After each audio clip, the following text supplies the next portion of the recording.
Thank you so much for joining us. Today we have John Swallow here on Case Closed by John Swallow. Hi, John. Hey, how's it going? So good. So John Swallow has worked in the private sector, in the corporate general counsel of a multinational company, as well as the public sector as the chief deputy attorney general and the attorney general of the state of Utah. You lawyers use so many big words, but today I just wanted to ask a few questions when it comes to how the bias how bias affects the criminal justice system, and the negative effects that it can have when people lean more towards their biases than towards the truth that they know to, I guess, being more honest, right? Right. What are your thoughts on that, just before we jump into some more particular questions? Sure. So, because we're people, Mm-hmm. that we have inherent biases, right? Our experiences make us biased. I'm biased to. Let's just make it easy. I like baseball, Mm-hmm. right? So I see things through a baseball lens, right? So we have experiences that give us bias. That's a terrible example, but we are just, as people, we're subject to influences, right? And so when we talk about biases in the criminal justice system, it's a political system. I was elected attorney general statewide by the voters of my state. In almost every state, a county prosecutor who prosecutes felony crimes is elected, and many times it's a partisan election, Republican, Democrat type election, right?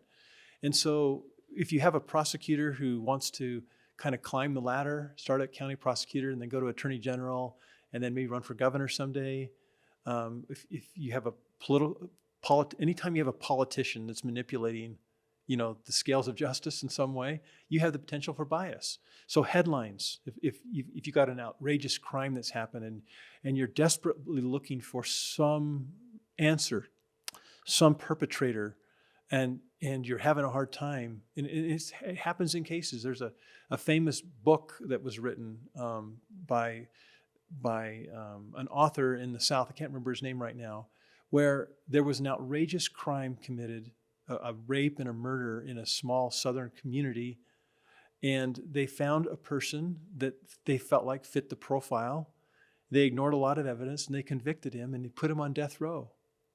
It turns out he didn't do it. He was set up for it.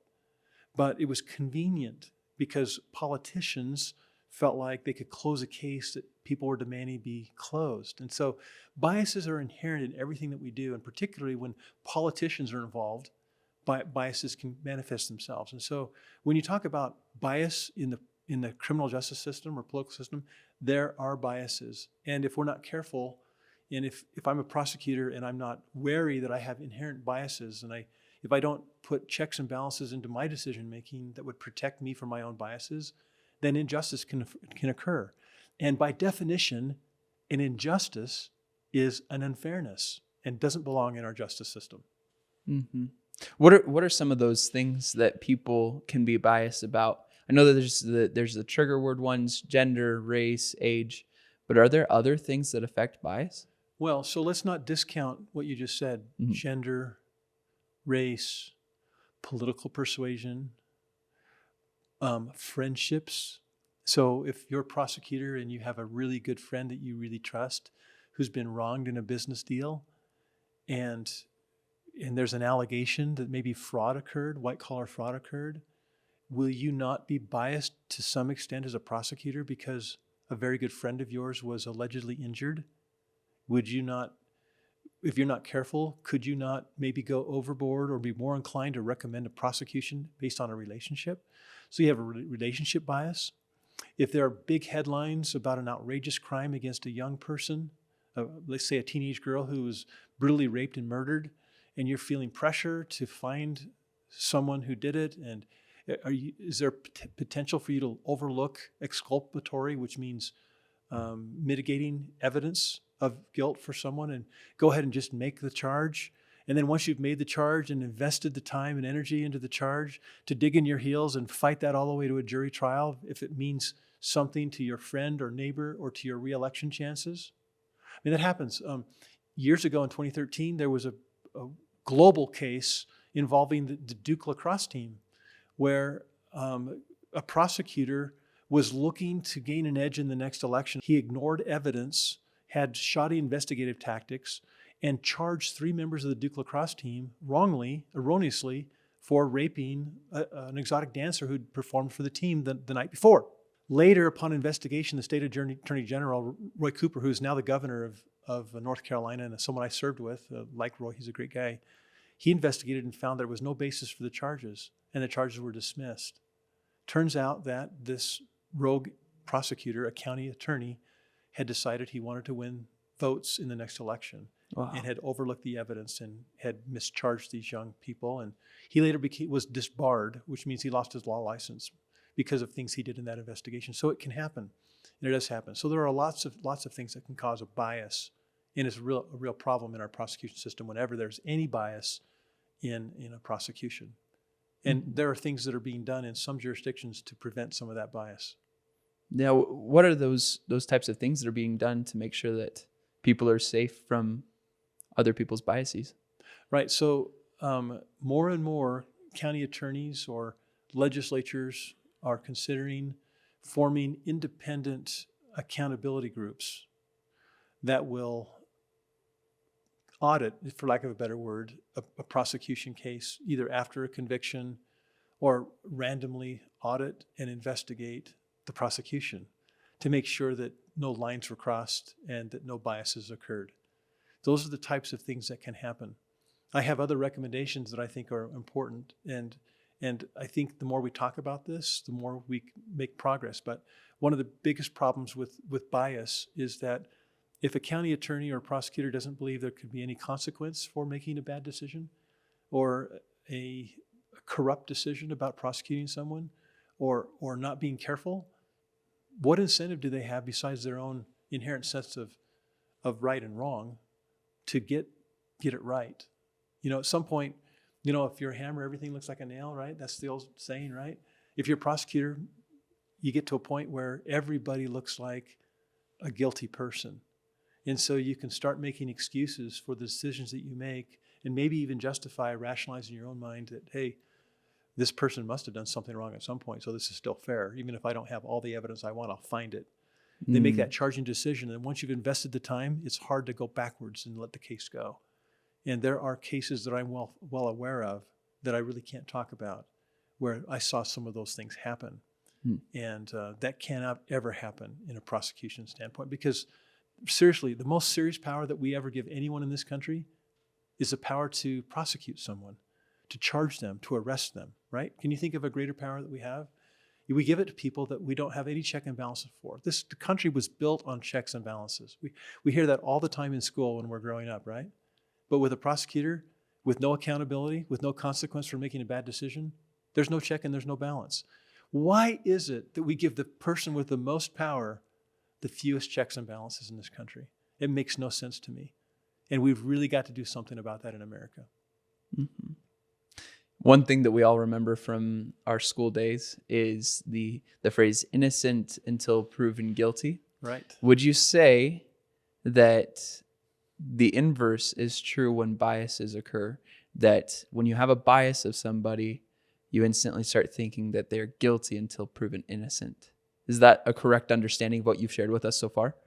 Well, it certainly can happen. And if you ask yourself, as an honest person, when you see someone's face flash on a screen and the 10 o'clock news, and that person's been charged with bank robbery or that person's been charged with rape or some kind of murder or heinous crime, do you consider that in your heart of hearts an innocent person or a guilty person?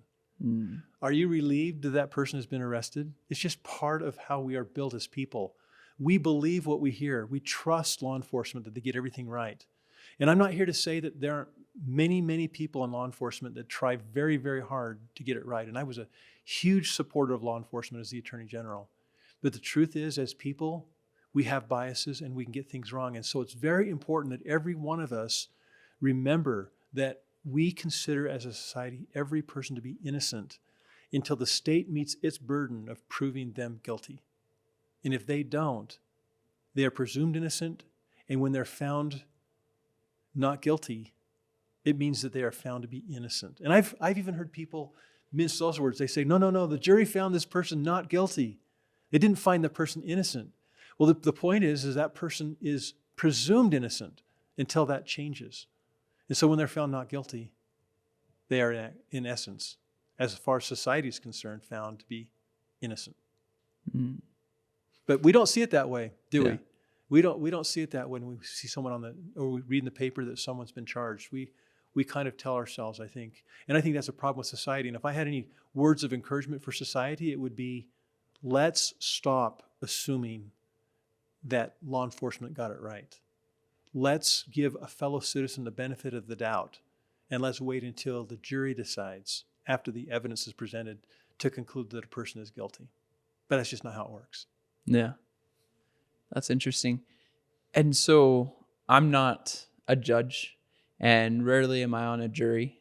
It comes around every once in a while, but doesn't happen as often to everyone. What can the common person do to remove bias from their life and instead see people as they truly are?